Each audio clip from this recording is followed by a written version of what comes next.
Hola a todas y bienvenidas a este segundo debate que estamos organizando Alex y yo. Lo primero de todo quiero dar las gracias a Andrea, a Marta y a Alberto que están aquí con nosotras y que se han esforzado por conseguir aquí reunirnos, que ha sido difícil. Y nada, pues aprovechando que hoy es San Jordi, que se conmemora el Día del Libro, pues vamos a hablar un poco de cómo ha cambiado el paradigma de la producción cultural, digamos, de las obras culturales con este mundo tan digitalizado que hay ahora, plataformas, Netflix, audiolibros, bla, bla, bla. Y nada, que se presenten primero las invitadas de hoy, que hagan una breve presentación y ya pasamos a debatir un poco cada tema. Si quieres empezar tú, Alberto, que te tengo aquí en mi pantalla el primero.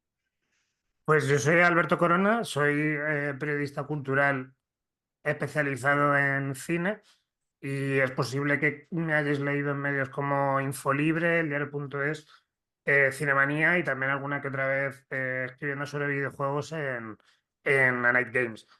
He escrito, bueno, aprovecho que es San Jordi y lo digo, he escrito dos libros sobre la historia de Disney, titulado La otra Disney Volumen 1 y La otra Disney Volumen 2, donde analizo desde una perspectiva crítica y contemporánea la trayectoria del estudio de Disney, no tanto enfocado en las películas de animación como en las producciones que fueron sacando un poco más al margen, más pequeñitas, más de acción real, jugueteando con diversos géneros.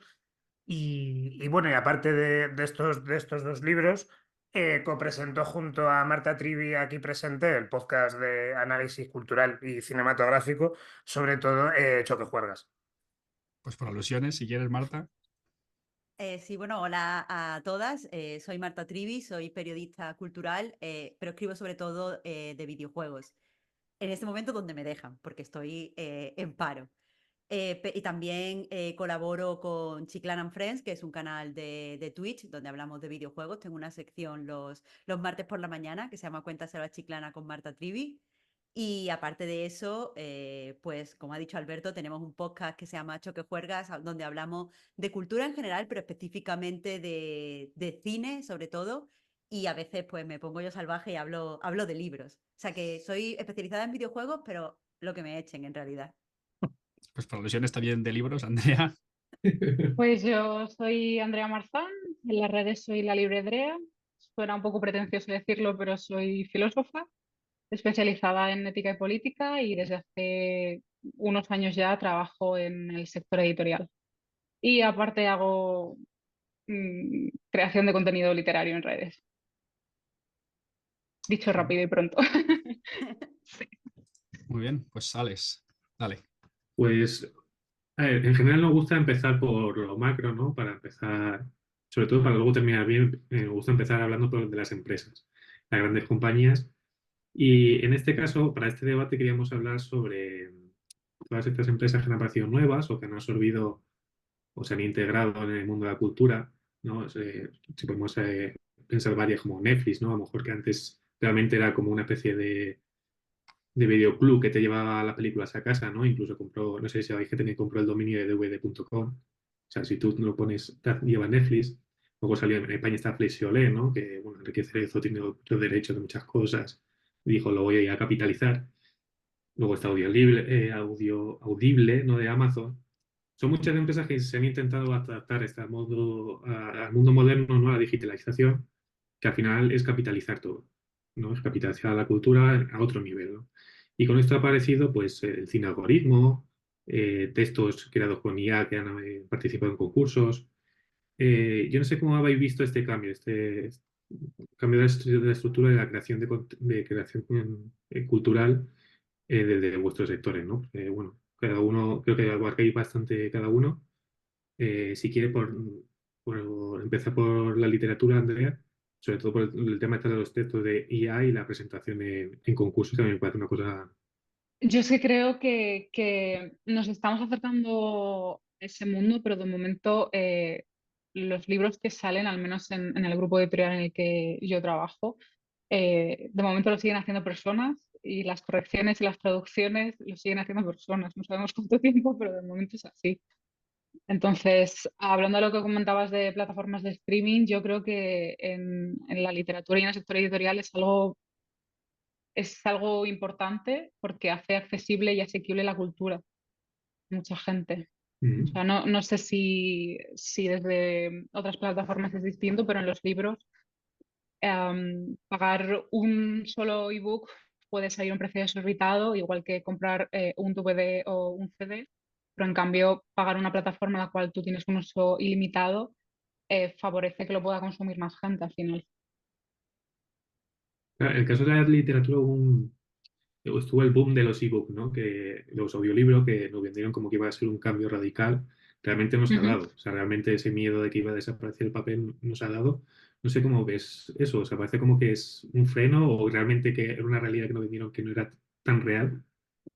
Con el paso de los años se ha demostrado que si bien es cierto que los ebooks y los libros digitales vienen para quedarse, el libro en papel no se va a ir a ninguna parte. O sea, hubo un crecimiento exponencial, pero llega un punto en el que los lectores, las personas que somos lectoras, no vamos a dejar de leer en papel. De hecho, vamos a sumar más plataformas para consumir de distintas maneras la literatura, pero el papel no va a desaparecer. Y mira que ha habido crisis de materiales y encarecimiento de los precios, pero vamos a seguir leyendo. Sí, De Marta. hecho, Ay, perdón. no, que de hecho yo he estado varios años trabajando en papel, haciendo libros en papel y de un tiempo a esta parte yo estoy en realización digital y en producción digital. O sea que yo ahora mismo, aparte de creadora de contenido y más, estoy en la parte de realización de ebook. O sea que Marta, esperemos que futuro quede. Marta. A mí me cuesta ver o sea, me gustaría ver las cosas también tan positivas como Andrea. Es verdad quizás que este tipo de plataformas de suscripción te ayuda por muy poco dinero a acceder a mucha cantidad de libros, por ejemplo, pero al fin y al cabo tenemos que ver también quién se lleva ese dinero, porque las grandes plataformas al final pues son grandes empresas, en este caso, por ejemplo, puede ser Amazon, y quiero decir, si tú quieres acceder a mucho contenido y pagar muy poco, tienes las bibliotecas, y considero que es negativo en cierta forma que existan este tipo de plataformas porque no se dedican a entregar libros a la gente, no lo hacen porque sí, lo hacen por llevarse el dinero, o sea, por ganar suscripciones, por llevarse el dinero de la gente y dársela a una gran compañía como puede ser Amazon. Entonces, el tipo de libros que entran, la forma en la que se ponen a la venta esos libros, la disposición de esos libros, por ejemplo, favoreciendo sus propios dispositivos, creo que es negativa. En el caso del cine, por ejemplo, por llevármelo un poco a mi terreno, parece que Netflix podría ser algo similar. Al fin y al cabo, tú pagas mucho menos de lo que cuesta, o un poco menos de lo que cuesta una entrada de cine en un cine grande, lo pagas al mes y tienes muchísimas películas. No solo ver una película, sino que ves todas las que quieras y ves además muchas series. Pero en este caso, por ejemplo, hay que recordar que Netflix no se dedica a vender películas, se dedica a vender suscripciones. Y por lo tanto, el tipo de películas que hace Netflix, el tipo de forma en la que las pone a la venta a la gente, la forma en la que las anuncia, lo único que quiere es llamar la atención para que paguen la suscripción. No quieren hacer buenas películas, no quieren hacer películas que tengan cierto estatus de culto o que sean de calidad, películas que vayan a reflejar una verdad social o una película que vaya a reflejar el interés de una persona, sino que simplemente van a buscar películas que llamen la atención a mucha gente para que mucha gente se suscriba, pero que también sean muy fáciles de ver de forma que no les suponga ningún esfuerzo ver una tras otra y sentir que rentabilizan esa suscripción. Y no entro ya en videojuegos porque en videojuegos ya nacieron directamente como una industria y estas plataformas son incluso más predatorias, con cosas ya mucho más específicas de videojuegos. Justo lo que acaba de comentar es un poco el tema del cine algoritmo, ¿no? Que es la creación directamente, fundamentada básicamente en base de datos. En los videojuegos yo no sé si se hace tan así, o sea, entiendo que al final nacieron ya con el mundo digital, pero ahí notado un cambio. O sea, del periodo, a lo mejor anterior al 2000 a hoy, desde que la aparición de Internet y la digitalización de toda la cultura, nuevas plataformas, etc. ¿Lo notáis realmente? Por supuesto, hay plataformas de suscripción de videojuegos como puede ser Game Pass, Mm. donde pues eso, esta plataforma es de Microsoft. Microsoft selecciona una serie de títulos al mes que tú puedes jugar solo con el precio de la suscripción y los títulos van entrando y van saliendo periódicamente. Y claro, evidentemente como jugadora a mí me gusta tener todos estos títulos de salida y no tener que pagar por ellos. Y creo que hay algo ahí que está bien. Pero de nuevo se benefician una serie de títulos concretos que puedan gustar a la mayor cantidad de gente posible y que no tengan demasiadas aristas. Y entonces creo que, aunque es bueno en lo particular para mí, como jugadora, creo que empobrece un poco el medio a la larga. Creo que en el cine creo que es muy evidente. En los videojuegos todavía no lo hemos notado tanto como se ha notado con la fórmula Netflix, pero ya veo que hay gente desarrollando juegos de Game Pass. Pues todos, o sea, estamos hablando, claro, habría que aquí dividir un poco entre lo que es la propia producción o la propia distribución y cómo lo reciben los usuarios o los clientes. En el caso de, si hablamos de ese recibimiento, de la relación que podemos tener como usuarios, sí que yo lo que noto sobre todo de esta digitalización es que lo que hay es como un éxtasis un poco de la inmediatez y de la personalización, nivel de que se supone que este paradigma digital es mucho más rápido y mucho más personalizado. Y entonces lo que ocurre es que te da está como la ilusión de la elección, de que tú puedas elegir. Entonces lo que puede suceder con servicios estilo Game Pass o PlayStation Plus es que tienes como de repente un catálogo de juegos inmenso al que puedes acceder con una suscripción o gratis o lo que sea. Y es fácil que en ese sentido tú como usuario te sientas totalmente pleno, te sientas totalmente extasiado por todo lo que estás viendo, no sepas apenas ni dónde elegir, que es bastante similar a lo que ocurre con Netflix, ¿no? O sea, en este sentido es muy similar a este rollo de que Netflix parece algo totalmente lleno de cosas, como que apenas hay películas que no estén en Netflix por la cantidad simplemente de contenido que tienen, ¿no? Pero claro, ¿cómo se enuncia esa cantidad de contenido? ¿Cómo, digamos, llega a nuestras manos esa cantidad de contenido? Pues esa cantidad de contenido está, digamos, como curada o como cocinada. En el caso de servicio de suscripción, yo el que más conozco de videojuegos es el PlayStation Plus. Yo ahí lo que noto un poco es que lo que estoy jugando es lo que quiere Sony que juegue. Incluso cuando estoy jugando a juegos antiguos, juegos clásicos, esto creo que también es más o menos similar en Nintendo Online, lo que juego es un poco lo que unos jefazos con los que yo no, personalmente no tengo nada que ver, están pensando en poner a disposición mía una serie de títulos que les puede venir bien para la marca, ¿no? Entonces, eso a priori, o sea, eso tiene dos vías, ¿no? Por un lado, ahí seguimos con esa instantaneidad, pero por otro también es que hay un control absoluto de la narrativa y de la disposición de cultura que tienes, ¿no?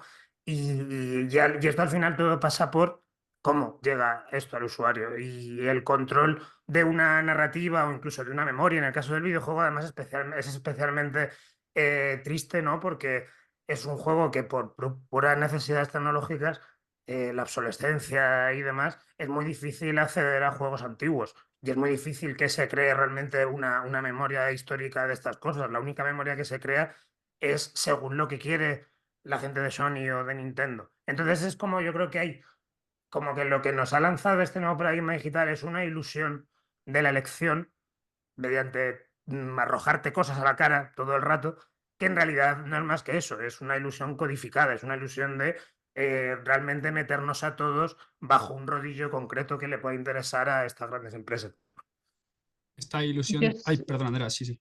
No, iba a decir que yo estoy de acuerdo y no estoy de acuerdo, porque sí, eso lo podemos achacar a la digitalización, pero tú vas al bazar debajo de tu casa o al Mercadona, mejor dicho, y todo está colocado de cierta manera para que tú veas lo que quieren que veas. Entonces, yo soy usuaria de Nintendo, uso la Nintendo eShop y prácticamente solo consumo juegos indies, ¿no? Entonces, quiero decir que también hay un hecho de decir vamos a pensar que el consumidor no está siempre infantilizado y que él tiene capacidad para seleccionar y darse cuenta de que sí, evidentemente la empresa no es una ONG y que dentro de las posibilidades que se le ofrece él puede rebuscar y encontrar otras cosas que pueden ser más éticas con su filosofía. En el caso de los juegos, claro, es que evidentemente hay muchos juegos y desde luego Tampoco, como antes decía Marta, el problema de que el juego haya nacido directamente como industria es que no hay un pasado ideal al que volver. O sea, como que evidentemente como no existe ese pasado, pues ahora es fácil que si yo me quejo de esto, pues, pues parezca que estoy aquí yo pecando de andanista o de incluso ser paternalista con los propios usuarios. Yo creo que es mucho más sencillo verlo en el caso de las plataformas de streaming de películas, porque al final lo que ocurre con Netflix es que se ha convertido, bueno, es que incluso también Amazon, ¿no? Ya que hablábamos antes de libros, lo que hasta que desde luego no es mi área, pero la llegada de Amazon, yo tengo entendido que ha sido terrible para los pequeños comercios y para los anteriores servicios de compraventa de libros, porque al final tenemos un megatón digital que lo controla absolutamente todo. O sea, inunda el mercado precisamente porque se ajusta a este nuevo paradigma y nos encontramos volviendo a Netflix con este servicio que lo que hace es meterte en una dinámica que en el caso de Netflix está muy claro que está controlada. Es que lo de Netflix es como un ejemplo de aceleración de estas dinámicas. ¿Hasta qué punto peor, terrible puede llevar todo esto que estamos comentando a Netflix? Es que Netflix es la apoteosis de la asquerosidad en este sentido. Vemos al final lo que comentabais, el cine algoritmo de Netflix, un cine diseñado expresamente para venderte suscripciones. Y dentro de esa venta de suscripciones pueden entrar tanto las dinámicas que ya el mercado tiene asimiladas de la televisión analógica, como cosas estilo la ilusión del prestigio, ¿no? Porque una cosa que ha hecho Netflix desde que pasó de ser un videoclub a convertirse en este monstruo es el tema de jugar la baza del prestigio, meter a directores tochos que puedan competir en los Oscars, dejarse un dinero tremendo en esas películas que luego a un nivel de que te pones a mirar las visitas no ha visto tanta gente, pero como al final lo que quiere hacer Netflix es copar el mercado e inundar con una ilusión de prestigio de que tú realmente no estés viendo la tele, que es como es como un poco de lo que se quieren disfrazar las plataformas, de que esto no es la televisión, pero sí que es la televisión. Realmente una película de Netflix es un telefilm. No porque yo quiera ser peyorativo con los telefilms, sino por sus propias circunstancias de producción y el modelo del que esto emana. Y esto es curiosamente algo que es un activo de mercado que ni siquiera es muy firme en sí mismo. Ahora Netflix han cambiado el encargado de la división cinematográfica. Ahora está Dan Lin, antes estaba Scott Stuber. Scott Stuber era esta persona que tenía esta intención de vamos a vender suscripciones a través del prestigio. Tenemos aquí trabajando a Scorsese, tenemos trabajando a Alfonso Cuarón. Nuestras pelis pueden ganar Oscar, que luego no han ganado ninguno. Ahora de repente tenemos a este Dan Lin que de repente dice, no, igual le hemos dejado demasiada manga ancha a los autores y a los que tenemos que ceñir es, yo qué sé, hacer. Es que hace mucho tiempo no tengo Netflix. Pero bueno, no sé, la típica comedia romántica de Netflix de adolescentes, no lo sé. Como un contenido muy acotado que sepamos que va a petarlo en visitas. Como que ya directamente han pensado que pasamos de la ilusión del prestigio, que por ejemplo en esa, perdón, estoy abriendo muchos temas, pero por ejemplo en esa ilusión del prestigio donde sí que está todavía Apple TV Plus de momento. El caso es eso, que realmente para asomarnos a cómo está funcionando la digitalización, el mercado streaming, el mercado de Netflix, es yo creo un modelo a alta velocidad de cómo está funcionando todo. Bueno, es que estamos en un sistema capitalista. Sí, el resumen de No todo quiero, es o ese. sea, El resumen de todo es ese. ya está, fin del debate. Entonces, Unos matices. Perdón, Andrea, no sabía. no, iba a decir que mi vida es una ironía en sí misma, porque yo me considero una persona anticapitalista que se ve obligada a vivir en un sistema así y que gracias al capitalismo tengo trabajo. Entonces, porque se está aumentando la producción muchísimo para hacer que aumente el consumo, cada vez se hacen más libros, el ciclo de vida cada vez es más corto, luego cada vez hay que hacer más para ocupar más espacio en las librerías, en las plataformas digitales, y estoy en contra de eso, pero es que también es lo Pues que me da trabajo. Entonces, yo siempre opino y defiendo que hay que reivindicar desde el consumo y recordar que el consumo es político y que tenemos mucha más voz en eso que en todo lo demás. yo quería hacer varias anotaciones. porque yo sí que creo que el consumidor no tiene verdadera elección. No es por, o sea, no creo que el consumo, y lo siento mucho, pero no lo veo como un arma política. Por ejemplo, ponías el ejemplo de Nintendo, pero para que tú juegues y tú puedes decir, yo entro en la eShop de Nintendo y me compro juegos indie. ¿Pero qué juegos indie? Son juegos indie que ya se han desarrollado con la aprobación de Nintendo. Nintendo les ha dado un kit de desarrollo para que hagan su juego para Nintendo Switch. No vas a jugar nunca en Nintendo un juego de Nina Freeman, por ejemplo, que es una poeta puncarra que hace juegos sobre el maltrato y dejar una relación porque no sé qué, porque eso no le van a dar, no va a pagar el kit de desarrollo de Nintendo.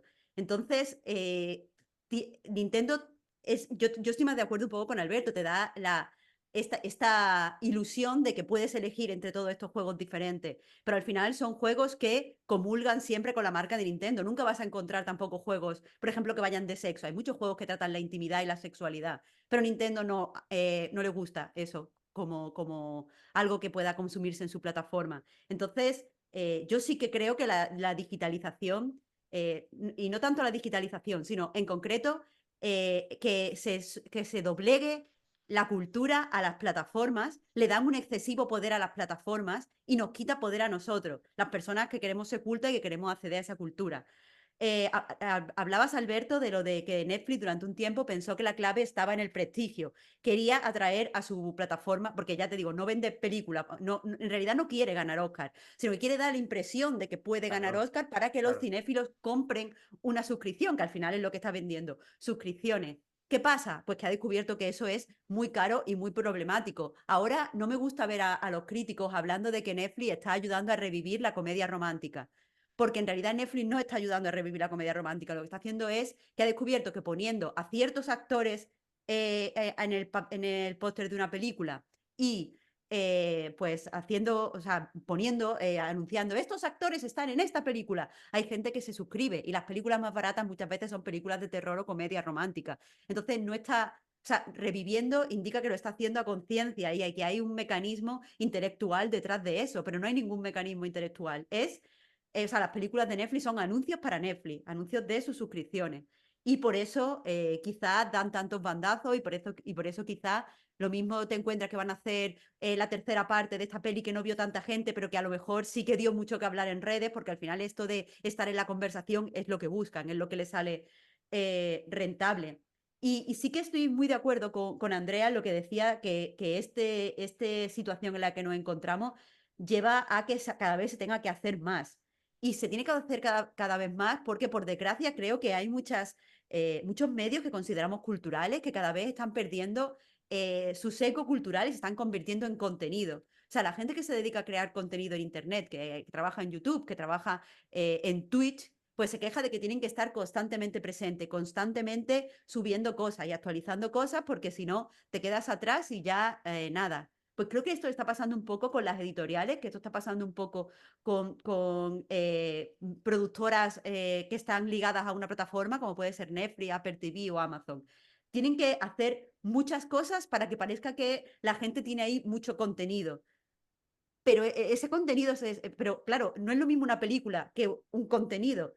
El contenido es la degradación de la película. El hecho de que, por ejemplo, ahora yo no tengo nada, por ejemplo, contra el fanfiction. El fanfiction tiene su lugar y su espacio, pero que tantas editoriales estén intentando sacar fanfiction, que tantas editoriales estén sacando libros de influencer o que estén sacando tal y cual, es simplemente porque ya es ya no es literatura, ya es contenido y evidentemente pues está bien si la gente lee, supongo, pero sí que veo que bueno así en general no es. Tenemos más cosas, pero las cosas que tenemos son buenas o tenemos cada vez más mierda.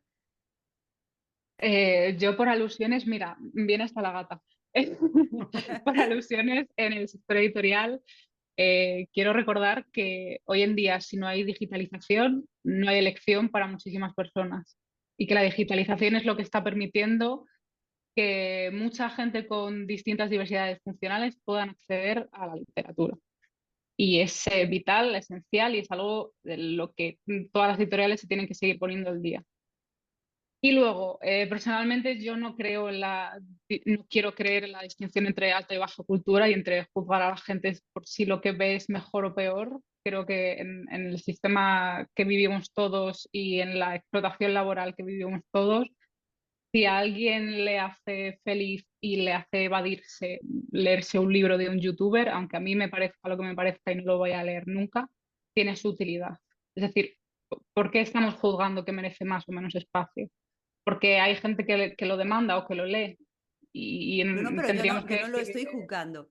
Yo creo que eso, si alguien lo quiere leer, tiene que existir y me parece bien. Lo que pasa es que si tienes que sacar cierta cantidad de cosas por sacar, no todo tiene la misma calidad, no la misma calidad literaria. Yo no no, estoy claro diciendo que no. que tal. Lo que digo que evidentemente si tienes que hacer 40 películas al año y tienes que sacar 200 libros al año, todos esos libros no son buenos.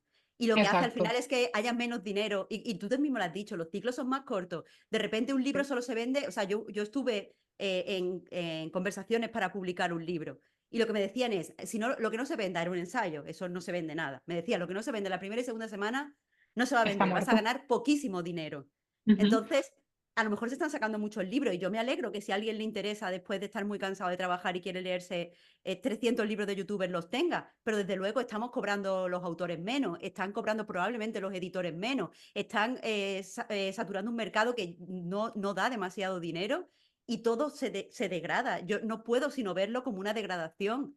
No porque sea mala, baja cultura. A mí me encantan muchísimas películas malas. A mí me encantan muchos libros, o sea, muchos juegos que no están considerados obras maestras. Pero desde luego, Sí, no, no, no creo que sacar mucho y rápido sea un sistema en el que prime la calidad, sin hacer estratificar la cultura, sí, vaya. pero yo creo que es más la calidad del producto que la calidad del contenido. Es decir, ahora hacemos 300 libros al mes. Evidentemente, de esos 300 libros al mes, no todos son buenos ni pueden serlo. Pero yo con calidad me refiero a que esos libros no salen tan bien como si en vez de hacerte 300 estuvieras haciendo 100 o 50, evidentemente. Y el daño que nos hace a los trabajadores y la precarización que hay. No sé en vuestros sectores cómo lo veis, pero en el sector editorial más del 70% de los trabajadores están externalizados. Em, Hay hay una dimensión aquí que justo acabáis de hablar de ella, que íbamos a ponerla sobre la mesa ahora, que al principio hemos hablado más de la dimensión, digamos, del impacto en el consumo, pero hay otra dimensión que es el impacto de este nuevo paradigma en la producción, en la distribución y cómo eso influye después en la calidad de las obras. Y ya eso, no diferenciando entre alta y baja cultura, sino directamente si precarizas, eso tiene un impacto. Entonces, ¿notáis esa precarización y esa casi uberización, diría, de la industria cultural, pues cada uno en vuestro sector o en sectores ¿cómo notáis que eso está impactando en en las propias obras que se crean, que se distribuyen? ¿Cómo lo veis? Antes justo comentaba Andrea al inicio del podcast este tema de que el papel nunca va a morir. Y es cierto, nunca va a morir. Y nunca va a morir porque de alguna forma necesitamos aferrarnos al papel, tanto como fetiche como por un modelo productivo que todavía no ha tenido alternativa. Es decir, evidentemente tiene una alternativa de Internet y de la digitalización, pero es una alternativa que no nos está gustando a nadie a la larga, porque, o sea, aquí estoy hablando de trabajador como tal. Yo siempre curro para medios digitales y hace falta, o sea, es tan sencillo como comparar lo que cobro cuando escribo para medios digitales como cuando de repente escribo para una revista, un artículo tal. El tema del papel es que tiene aparejado, de aquí estoy hablando de periodismo como tal, no de la producción literaria, lo que tiene es que al final el papel de una forma, sobre todo yo creo que lo enlazamos con el tema publicitario, que es al final de donde se saca siempre el dinero, la publicidad se cobra mejor en papel y eso de alguna forma lo determina todo de cara a cómo estamos a cuando luego estamos currando por internet. Y entonces porque lo que ocurre cuando curramos por internet y a través del digital y tal, es que yo creo que todo al final se devalúa. Es que estamos hablando mucho de contenido y tal, y no es tanto que hablemos de contenido de forma peyorativa hacia la calidad. O sea, yo creo que para mí contenido no tiene que ser una palabra que nos hable de calidad, sino de circunstancias de producción. O sea, tú puedes hacer un contenido estupendo, pero el problema es que lo estás llamando contenido y lo estás llamando contenido porque lo asumes dentro de una dinámica de tal velocidad, de tanta sobreproducción, tanta incluso hipervisibilidad, si nos metemos ya en el tema de los youtubers y de los twitchers y tal, que inevitablemente la palabra que te sale es contenido, porque al final es una palabra totalmente mediada por estas circunstancias. Incluso yo puedo mismo pensar que en el momento en que escribo para un periódico estoy escribiendo un artículo y cuando estoy haciendo algo para una web estoy haciendo contenido. Porque al final importa tantísimo el medio en el que se lo estás haciendo, porque el medio a la larga lo engloba todo, engloba tu propia forma de pensar, tu propia forma de crear, por todas estas cuestiones lindantes que tiene, que si, no, que si la publicidad se paga peor, que si tienes que estar escribiendo a toda velocidad, claro, porque en el momento que nos metemos en la digitalización, tenemos que hablar de la economía de la atención, ¿no? O sea, no pues tú ya te has comprado un periódico y te lo lees a tu ritmo y tal. Tú estás evidentemente ahí escribes un contenido digital y tienes que hacerlo rápido, tienes que escribir en torno al tema del día, tienes que combatir, ingeniártelas como sea para retener la atención, incluso para siquiera posicionarte. Ahora en mi gremio hay una psicosis colectiva con el tema del posicionamiento SEO. O sea, estamos con el SEO que nos está afectando a la cabeza para que pensemos todos como cyborgs prácticamente, ni el nivel de las palabras que utilizamos en el titular, si esto se va a posicionar mejor en Google Discover. Claro, cuando tú lo que escribes, y yo aquí estoy hablando como creador de contenido, como quien dice, pero yo eso también lo noto, que es que lo que escribo está tan absolutamente mediatizado por tantas movidas que desde luego no tienen nada que ver con lo que debería guiar la cultura, como es la expresión personal o la curiosidad por el mundo, que evidentemente, y eso ya entramos a otra cosa, la calidad va a ser menor, inevitablemente, por esta circunstancia de producción. Por hacer un paréntesis aquí, queríamos preguntarlo, porque ayer estuvimos viendo cifras, para que hablabas de las condiciones de producción. En las condiciones de producción también vienen las condiciones laborales, ¿no? De la gente que se dedica a la Ah, cultura. claro, por supuesto. Otro Y tema. claro, es que por dar algunos datos, porque, por ejemplo, desde la huelga del año pasado en Estados Unidos de actores y guionistas y escritores, ¿no? Vino Sí. lastrada después de que se estiman que 45.000 despidos. Pero se puede ver también en la industria del videojuego, ¿no? Este año ya ha habido más despidos que el año pasado entero. En 3 meses creo que son 8.000 o así.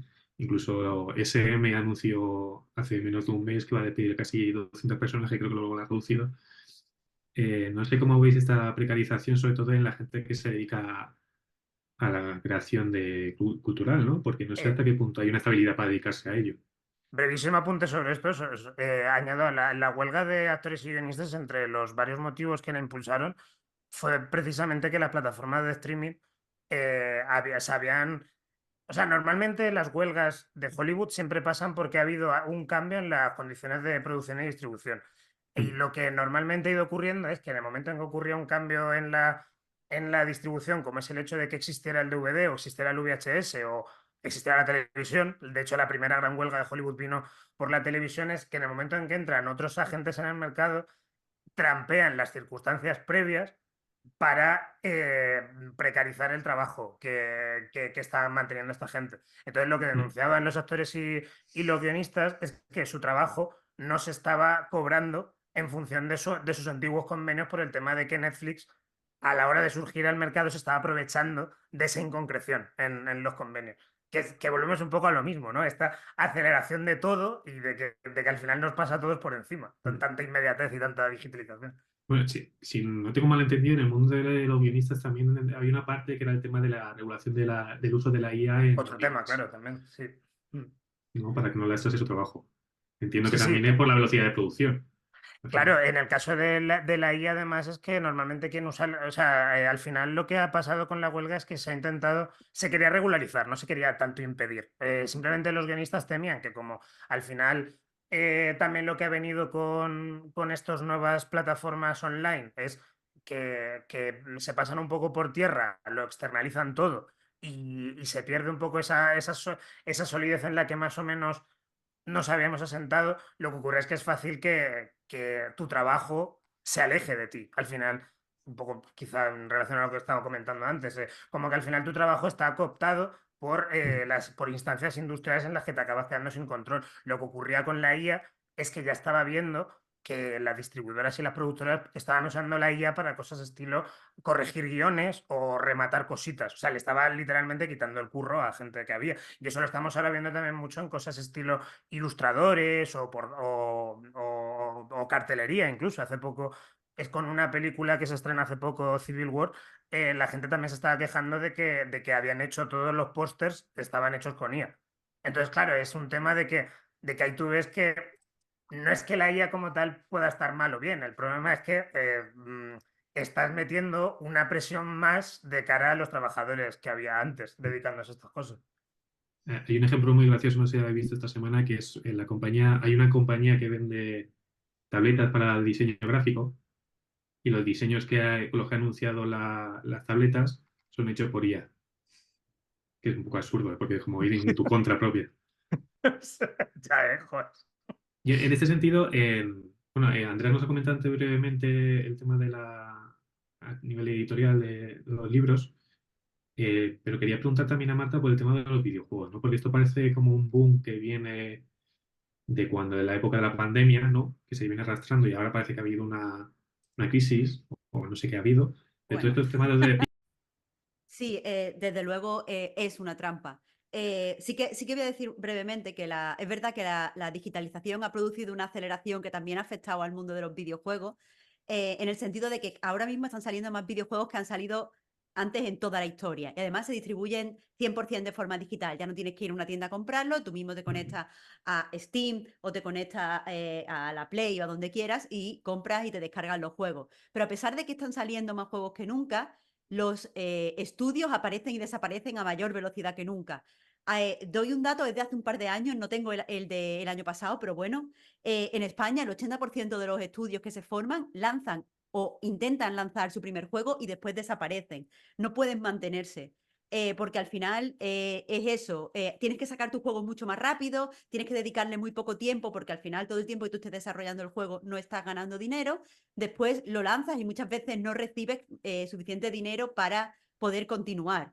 Mucha gente dentro del sector dice que a lo mejor es un problema de que no tenemos suficiente inversión y no tenemos distribuidoras en España, pero al final las distribuidoras son intermediarios que se están ganando una cantidad de dinero al final por, sí, hacer más accesible su juego, pero si eso no revierte en que los estudios puedan seguir adelante, pues afecta. Respecto a esta crisis, lo que ha pasado, creo, en el mundo de los videojuegos es que se ha agravado desde luego durante la pandemia, pero durante muchos años se ha estado vendiendo esto de que los videojuegos iba a ser el nuevo medio hiperrentable. Había una frase que es mentira, pero bueno, los videojuegos generan más beneficios que el cine y la música juntos. Entonces eso ha hecho que vengan una gran cantidad de inversores al mundo del videojuego y que empiecen, si no a comprar una enorme cantidad de estudios, sí a poner muchísima, muchísima, muchísima cantidad de dinero en estudios ya asentados.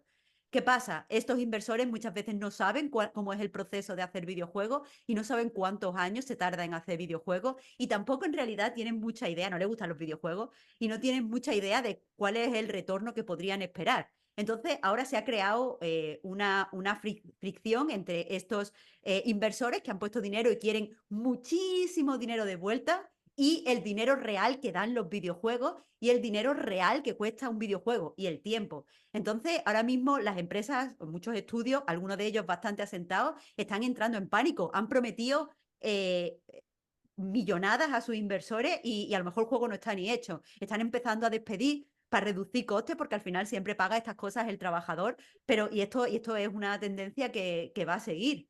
Y al final es eso, es que el cine no es tan rentable, o sea, perdón, los videojuegos no son tan rentables o tan rápidamente rentables como han querido vender. Al final es un pufo. Y ya que hablamos de pufo, la IA es otro pufo. ¿Por qué están intentando hacer estos pósteres horrendos con IA? ¿Por qué están intentando decir que la IA escribe guiones? Pues porque al fin y al cabo hay mucha gente con mucho dinero que no tiene ni puta idea de tecnología, que ha metido dinero en la IA, se han hecho inversores, pero la IA es una tecnología carísima. y todavía no está generando beneficio, lo único que está es consumiendo energía, electricidad, está consumiendo muchísima cantidad de servidores. Entonces tienen que vender esta idea de que es exitosa y puede hacer muchas cosas y te puede quitar el curro y te va a escribir una novela y te va a escribir un guión, pero actualmente la IA no hace nada, es mentira. Entonces, al final es que eso, la tecnología muchas veces, o sea, como que hay ciertos inversores que siguen creyendo que si tú llegas que va a haber un cambio tecnológico muy pronto, que está a la vuelta de la esquina y que si tú lo encuentras te vas a forrar. Y están apuntando a este cambio tecnológico es esto, este cambio tecnológico es lo otro, este cambio tecnológico es aquello de allí. Y todavía ninguna de las cosas a las que han apuntado parece que vaya a ser un cambio tecnológico tan importante. Así que, por desgracia, estamos sufriendo otra vez yo qué sé, esta horrible ansiedad de los ricos por volverse más ricos. Y estamos, la gente que hace videojuegos, perdiendo su trabajo de una forma exagerada. Es que incluso el streaming como tal ha sido una ilusión, o lo es.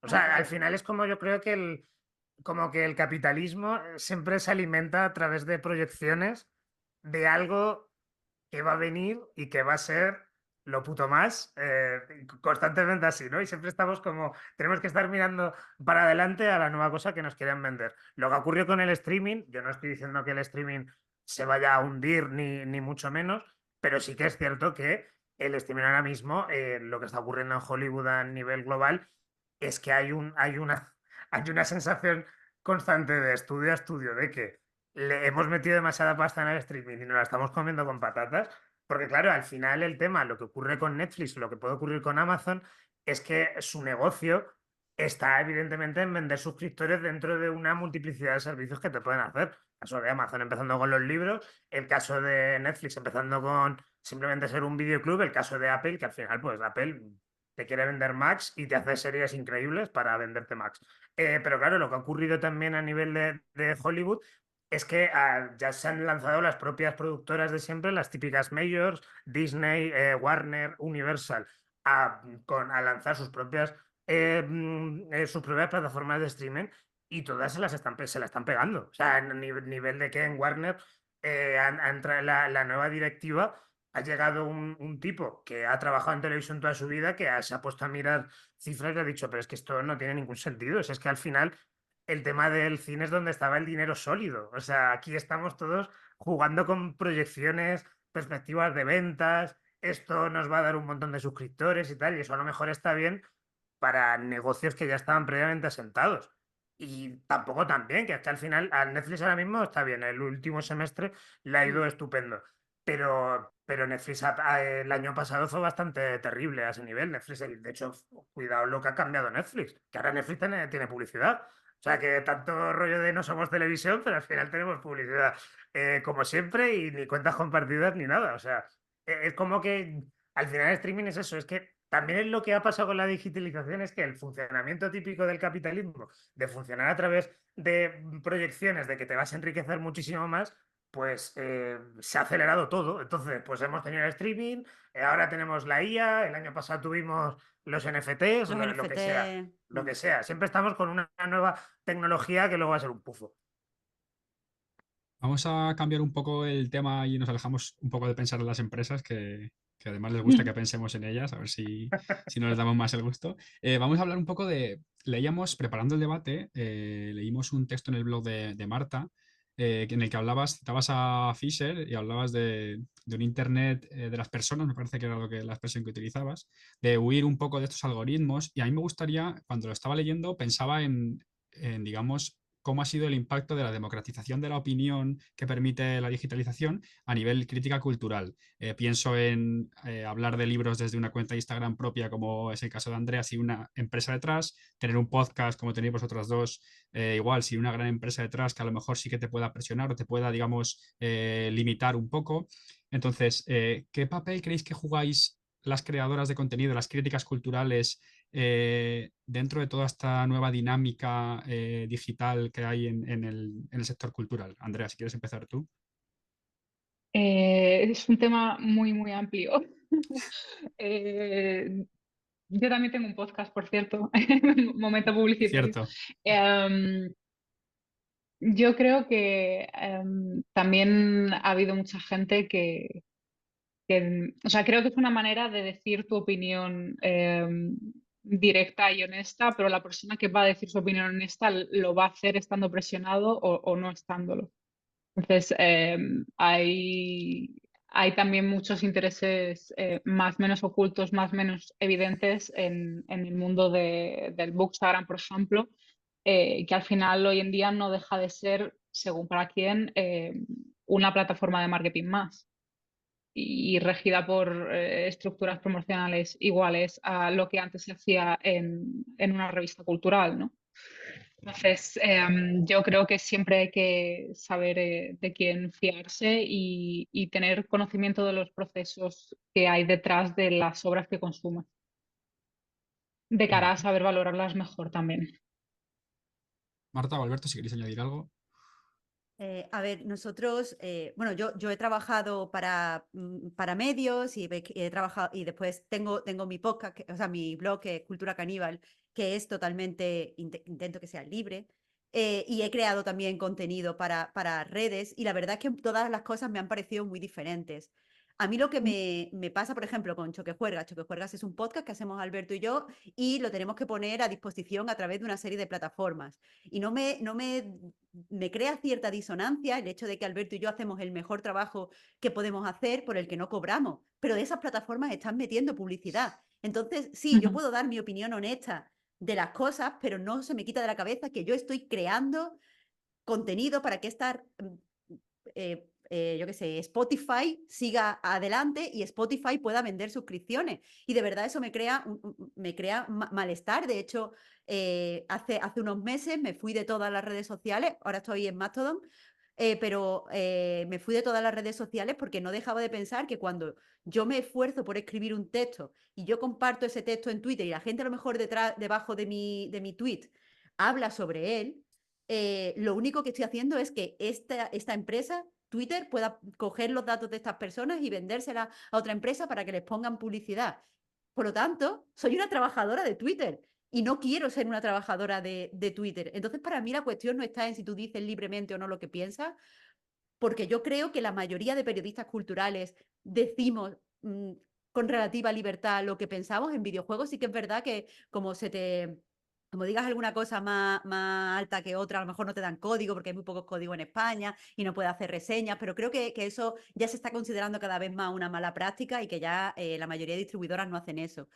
Pero yo creo que la mayoría de críticos culturales intentamos hacer nuestro trabajo lo mejor posible. Lo que pasa es que como Internet está tan privatizado, como Internet es ahora dependiente de tantas plataformas que además se niegan a dialogar entre ellas, a lo que me refiero es que si tú creas contenido en Twitter o creas contenido en Instagram, si yo no estoy en Instagram no lo puedo leer, no me dejan acceder a un trabajo que seguro que es maravilloso, o no puedo ver las opiniones de la gente, que son sus opiniones, su trabajo. No puedo acceder si no estoy en Twitter. Entonces, como Internet está tan privatizado, lo de la libertad hay que cogerlo entre comillas. Somos trabajadores, hacemos interesante Twitter, por ejemplo, para que Twitter pueda vender anuncios, porque Twitter en sí es una instalación, pero no es nada, no es interesante. No quieres estar allí si no está Alberto o si no hay nadie a quien quieras leer. Entonces, para mí está la cosa muy jodida. Y no quiero pensar tampoco que la solución está en lo que he hecho yo, que es algo incorrecto, en irte de todo y de repente ponerte tú a crear por el placer de crear y porque la crítica cultural es elevada, porque eso la verdad es morirte de asco. Y no lo recomiendo. Yo creo que los críticos culturales tenemos que vivir con dignidad. Pero es que todo está en nuestra contra, todo está en nuestra contra. De hecho, las páginas web donde trabajamos la mayoría de críticos culturales también son intermediarios para poner publicidad. A nosotros nos pagan nada por los artículos. La gente a lo mejor tiene una mala experiencia de lectura por la publicidad, pero al final eso lo está manteniendo la publicidad. Y lo que se publica, lo que no se publica va pues según se pueda colar o no se pueda colar tal publi. Total, que mal, que mal. Alberto, di algo bueno, por favor.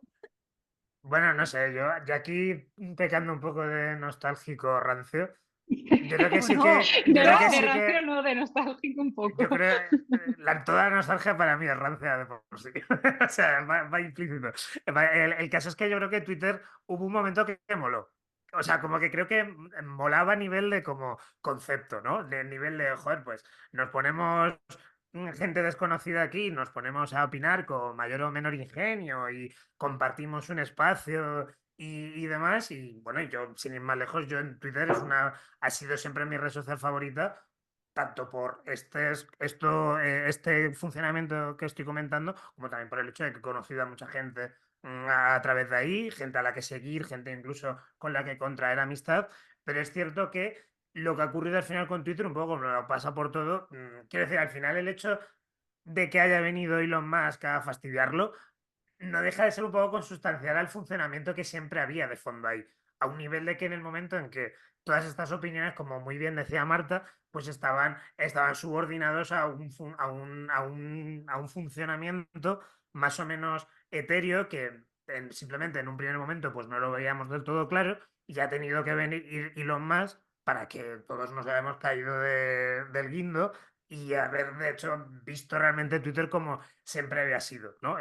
Entonces, pero es que incluso no solo ya en cuanto a nosotros como personas, las propias publicaciones también son esclavas de estas cosas. O sea, el hecho de que Facebook cambiara el algoritmo no sé si fue en 2018 o algo así, eso es algo que condujo al cierre de empresas. Eso, yo eso lo viví personalmente, en ese momento estaba trabajando en Sensacine y era prácticamente estaban los despachos en llamas con el tema de, wow, es que el puto Zuckerberg ha cambiado cómo funciona el tema de se van posicionando las cosas en tu muro y ahora no nos está viendo nadie. Y claro, y ahora además con el tema de lo que ha sucedido con Elon Musk, pues vamos un poco a lo mismo, es que a nivel de los medios como tal, porque al final los medios utilizan las redes sociales para comunicarse. Entonces, a los medios no les queda otra, al igual que nos pasa a nosotros como personas, de tener que estar probando a ver cuál va a ser la siguiente red social, porque todo al final se acaba estropeando. Ahora, pues hay que estar en TikTok, ahora hay que estar en Instagram, ahora hay que hacer Reels.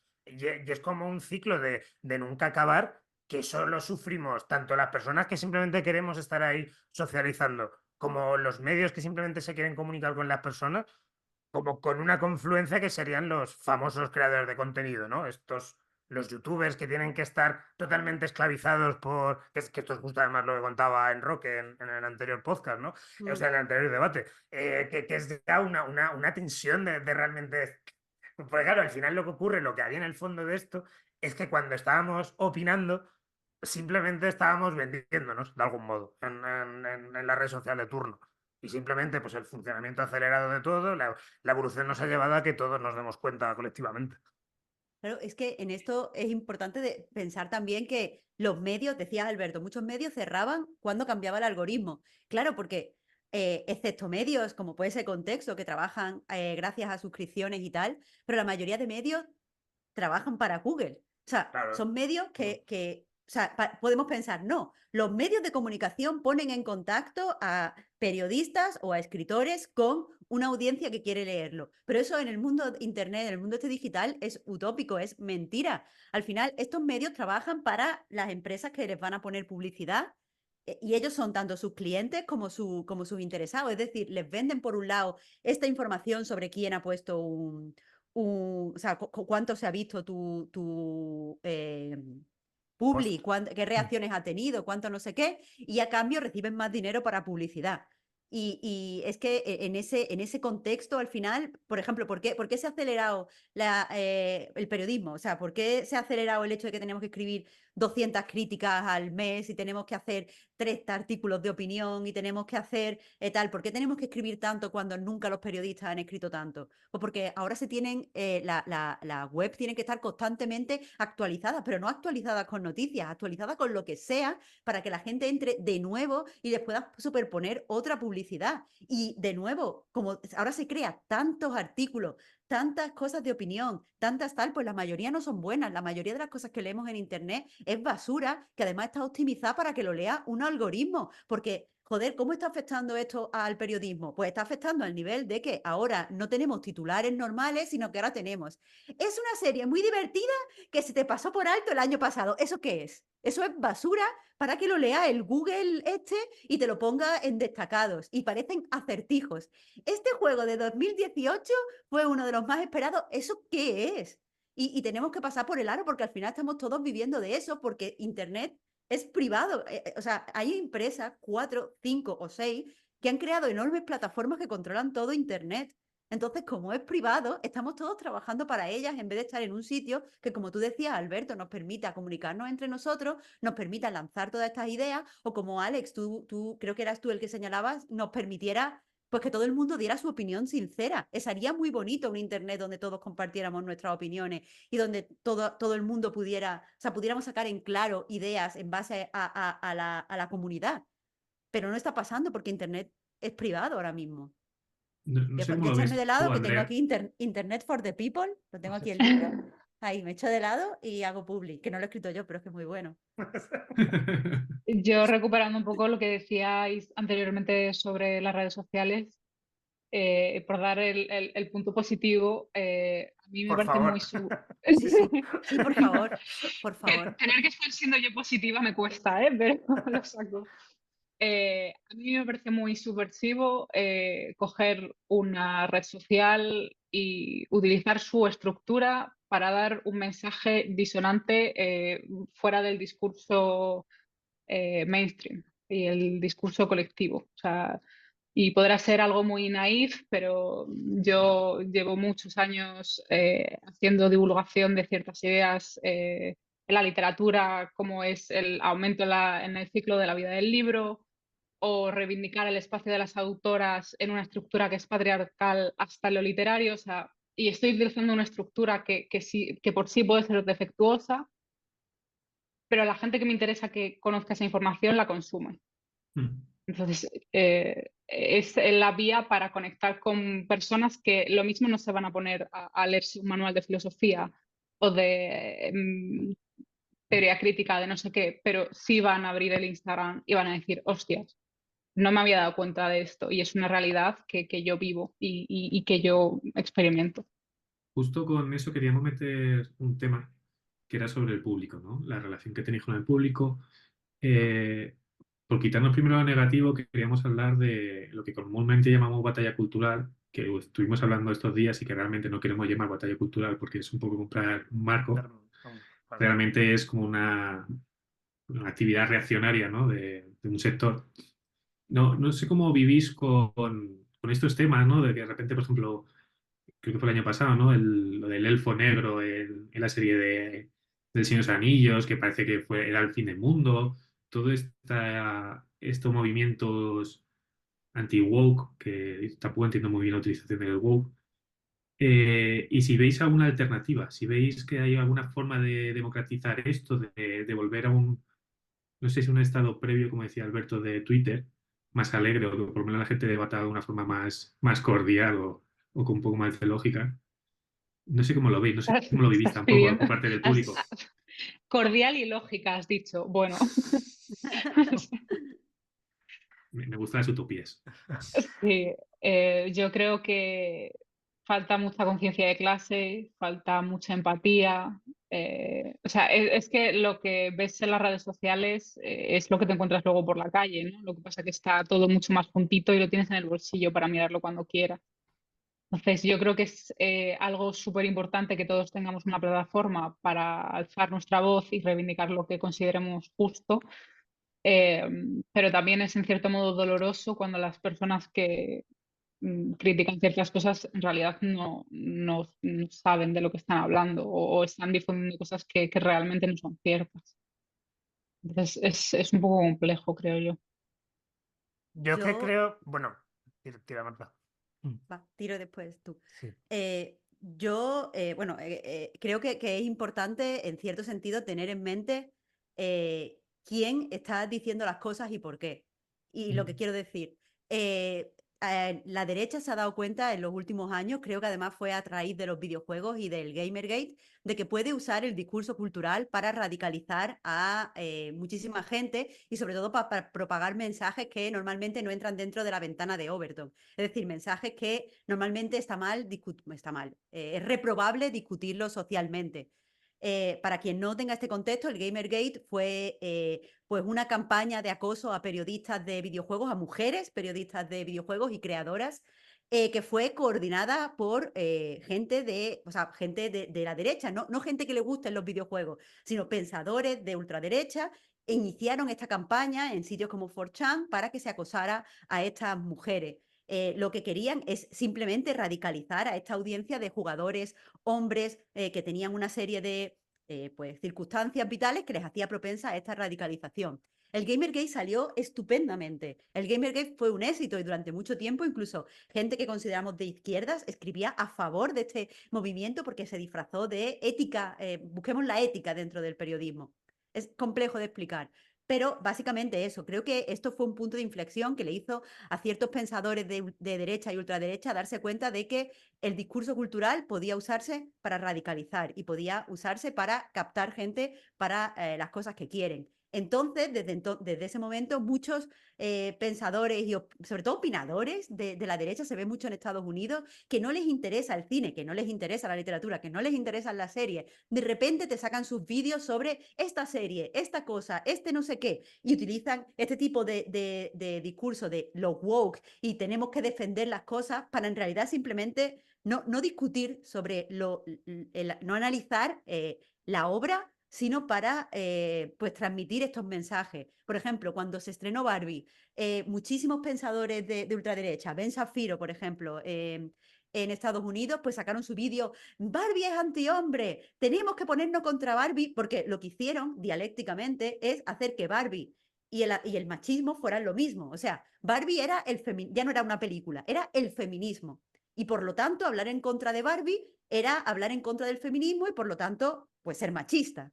Y eso lo hacen constantemente. Y eso, en mi opinión, degrada la conversación cultural. Y muchas veces la canibaliza, en el sentido de que, joder, ayer se lo estaba comentando a Alberto, escuché un podcast que suelo escuchar normalmente de cine, donde me gusta porque dan muchos datos sobre las audiencias, sobre lo que han costado las películas, sobre lo que han costado la promoción. Y a mí me gusta saber estas cosas de dinero, tenerlas siempre en la cabeza.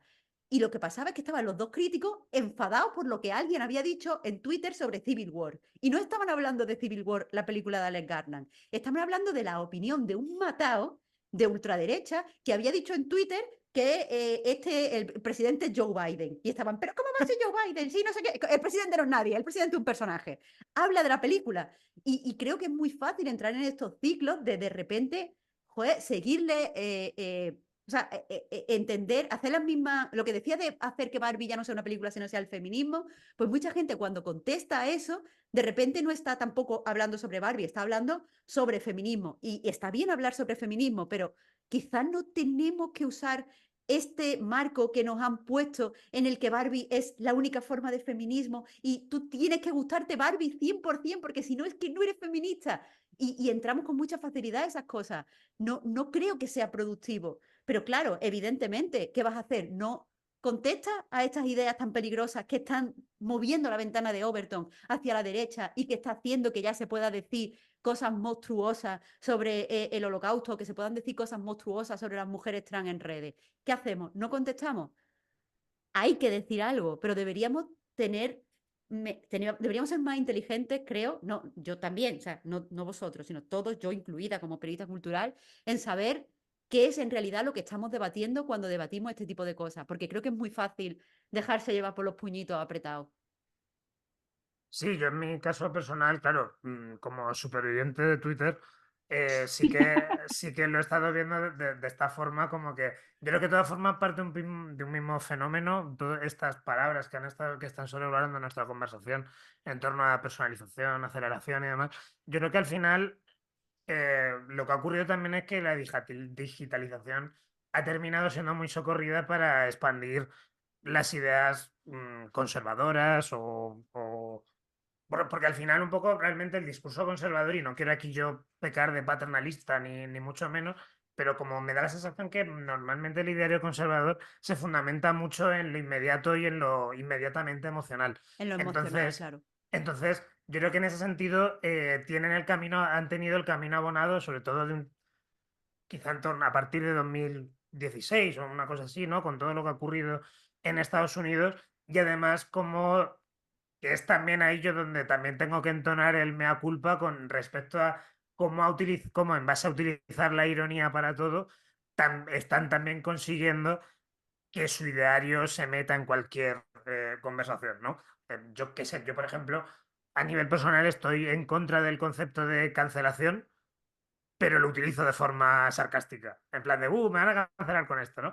Entonces, yo creo que ese tipo de comportamientos yo no creo que sea el único al que le pasa, pero es verdad que de alguna forma el hecho de estar asomado a internet, pues hace que estés que te puedan permear este tipo de conductas. La conducta de conductas aceleradas, muy fundamentadas en el impacto, en el shock y demás. Entonces, yo después de, claro, de haber tenido ya 80, es que también con cada película tenemos una nueva estupidez, ¿no? O sea, es como que en mi caso personal, pues yo ya me canso y simplemente me limito a llamar a todo el mundo cretinos o a pensar, que es normalmente lo que ocurre, que la mayor parte de esta gente están haciendo un negocio y ya está. O sea, como que es que ni siquiera estamos combatiendo un auge reaccionario, estamos simplemente combatiendo una forma de sistema económico que se está haciendo más fuerte a través de los reaccionarios, ¿no?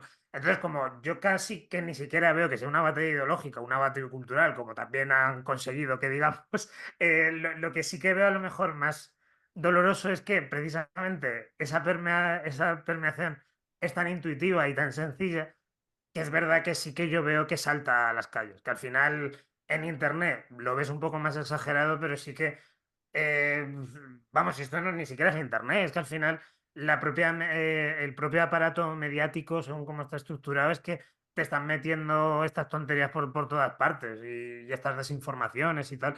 Entonces yo personalmente no sé, si acaso diría, puestos a dar con una solución, que con quien hay que hablar es con la gente de la calle, no enfadarse con Soto Ibars por estar haciendo negocio con Mm. yo qué sé, pues con Irene Montero, con lo que sea que haya dicho. O sea, como que al final tendríamos que desplazar el radar. El problema no está en Internet, el problema son las víctimas de Internet, por decirlo de algún modo. Y es que al final, cada, por muy impresionante que sea el zasca que le des al monetizador de odio de turno, ese odio está monetizado ya. Y de hecho, incluso se está monetizando más gracias a tu zasca. Pues vamos a ir cerrando ya. Vamos a intentar cerrar con algo un poco más optimista. Así que ya lo último que os comentamos es, a pesar de todo esto, al final creemos que esta reacción ultra es eso, una reacción a lo que parece que es una mayor demanda de representatividad. Pienso en el ejemplo de Oppenheimer, por ejemplo, que se criticó mucho porque hay una ausencia escandalosa de mujeres, o en el sector editorial, Joe Abercrombie en su momento también se le criticó que había pocas mujeres y a lo mejor las que había tenían un perfil muy concreto. Creo bueno, pues eso, que la reacción viene de un avance real, que primero no sé si notáis también vosotras, y por otro lado, quería comentaros y preguntaros si hay alternativas independientes que escapen a este ritmo y que propongan otros modelos, y si nos podéis dar alguna recomendación, pues ya sea de una editorial en concreto independiente o de una película en concreto que os guste, y ya con esto cerramos. Si quieres empezar tú, Marta, por ejemplo. No he sido la más negativa. Me parece guay, me parece guay. A ver, varias cosas. Yo, evidentemente, todo lo que sea como lectora, como jugadora, como espectadora, todo lo que sea incluir diversidad, siempre me va a gustar, porque quieras que no, refresca los tropos, refresca las historias, les permite matices que antes no podían llegar. La diversidad es buena en todos los sentidos.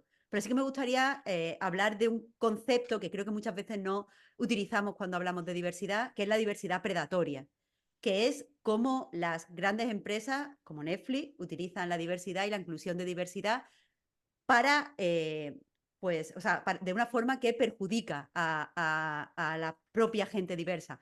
Un ejemplo, por ejemplo, Marvel saca de repente Black Panther.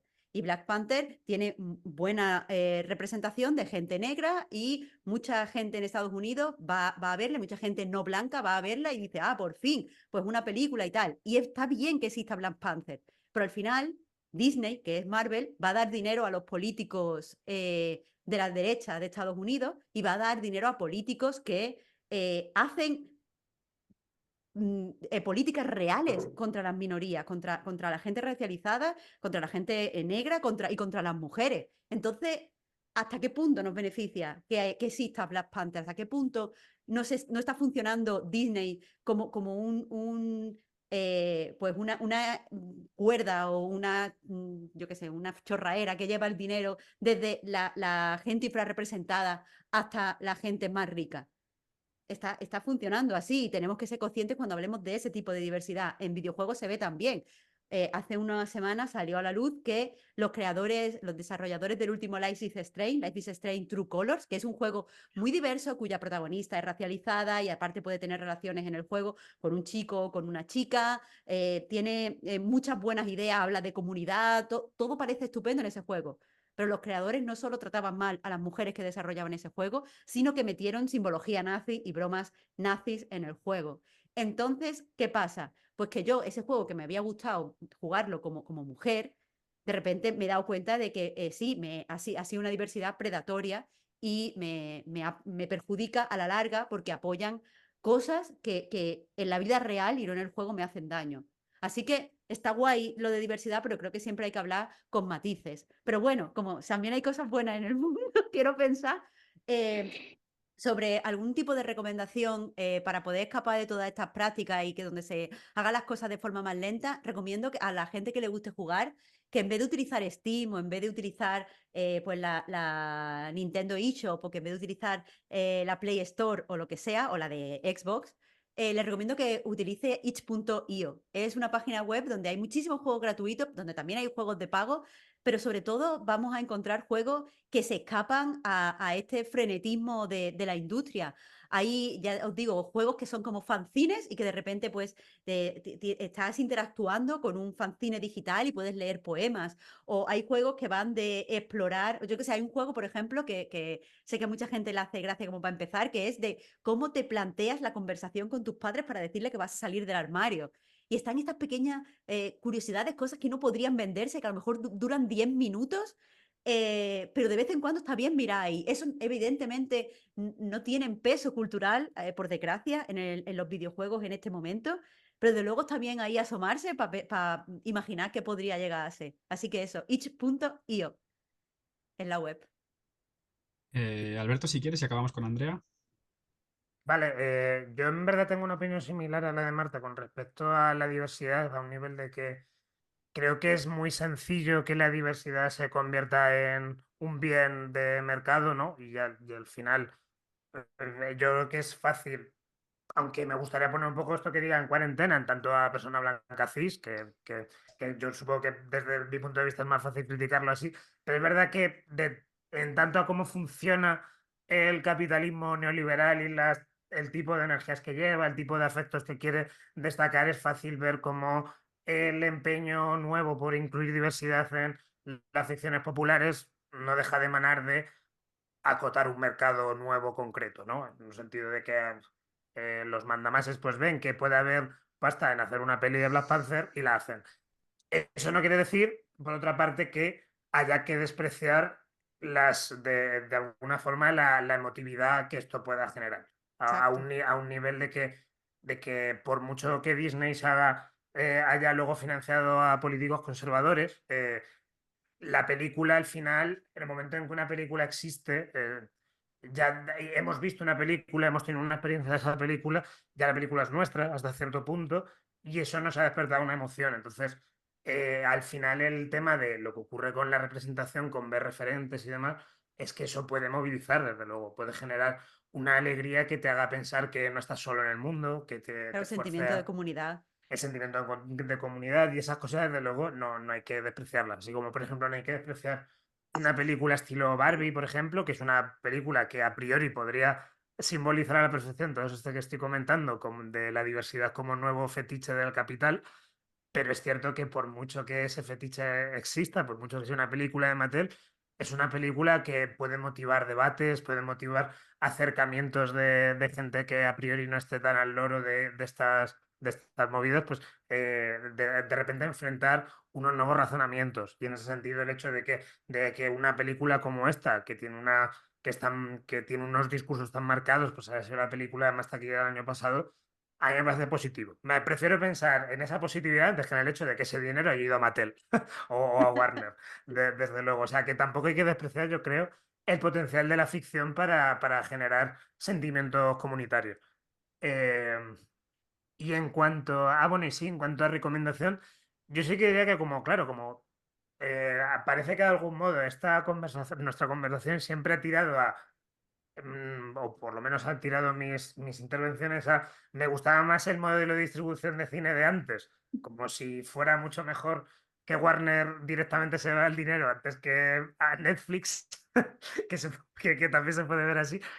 Yo ya, claro, yo optaría por pensar en otras esferas distintas, otras formas de disfrutar del cine en comunidad. Entonces, en ese sentido, yo recomendaría mucho, yo celebro mucho el tema de las filmotecas, las filmotecas, las cinetecas, los espacios institucionales, donde sin ningún tipo de pretensión de actualidad o de seguir una cierta mutación de mercado, te colocan una serie de películas que puedes disfrutar en compañía y con los que puedes generar nuevos afectos comunitarios.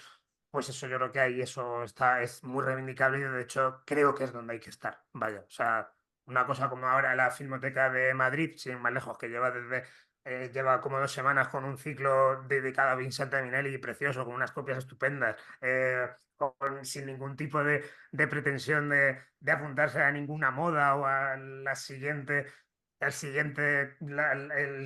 objeto del que se esté logrando el capital, pues yo creo que son los sitios donde hay que estar, son los sitios que tenemos que hacer nuestros y de hecho diría que incluso es el sitio ideal para disfrutar del cine. Andrea. Pues yo para finalizar quería recordar o incidir en que otro modelo de consumo es posible en el sector editorial, que las historias no mueren nunca, que los libros no caducan, que no debemos consumir solo la última novedad que aparece en la librería, sino puedes leer libros que han salido incluso hace años, o en mi caso ser una persona tan loca como para pasar mucho tiempo de su vida buscando libros descatalogados. Recordar también que las bibliotecas existen, digitales y físicas, y que hay muchos trabajadores que necesitamos que se aprecie y se valore el trabajo que hay, porque hay mucha gente trabajando detrás de las empresas y de las multinacionales, y que también existen muchas editoriales independientes que se atreven a hacer contenido y contenido muy valiente hoy en día.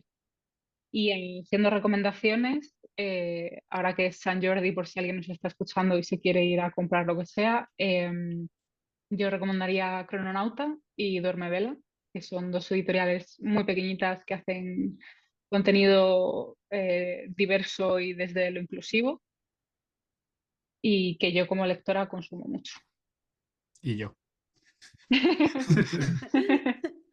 Bueno, vamos a cerrar el debate. Queríamos dar las gracias a los lectores y lectoras que habéis venido, en los que apoyáis este tipo de actividades, y también a los participantes, porque siempre nos gusta, o sea, seguimos desde hace bastante tiempo y nos hace bastante ilusión que estéis aquí, gente lista, culta, con la que debatir, y os queremos dar las gracias. A vosotras. Vosotros. Otro. Vale. Que paséis buen día de San Jordi, lo que queda. Que seguro que tenéis Igualmente. Muchas jaleos. gracias. Chao. Hasta luego. Gracias. Muchas gracias a Adiós. todos. Adiós.